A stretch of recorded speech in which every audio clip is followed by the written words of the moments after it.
Assalomu alaykum aziz yurtdoshlar. Bugun sizlarga subsidiya, suda va grantlarning turlari, shartlari va kimlar olishini qisqa va tushunarli qilib aytib beraman. Vazirlar Mahkamasining 2025-yil 11-martdagi 158-son qarori asosida ishlab chiqilgan va kambag'allikni qisqartirishga qaratilgan. Suda olish uchun fuqaro kambag'allik reyestrida bo'lishi va o'zini o'zi band qilishi shart. Shu shartlar bo'lsa, birinchi navbatda mahalladagi hokim yordamchisiga murojaat qilinadi. Suda bu qaytariladigan, lekin foizsiz qarzdir. Ya'ni olingan mablag' keyinchalik qaytariladi, ammo ustiga foiz qo'shilmaydi.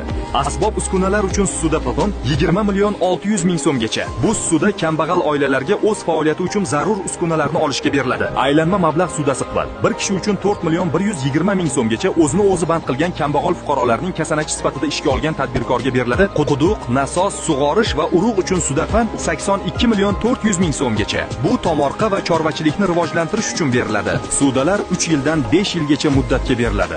Mablag' faqat belgilangan maqsad uchun ishlatilishi va faoliyat bilan bandlik ta'minlanishi shart. Agar siz kambag'allik reyestrida bo'lsangiz va ishlashga tayyor bo'lsangiz-ku, suda siz uchun. Boshlash uchun esa mahalladagi hokim yordamchisiga hokim yordamchisi AIga obuna bo'ling. Sizga doimo subsidiya, suda va grantlar bo'yicha foydali va ishonchli ma'lumotlarni yetkazib boramiz.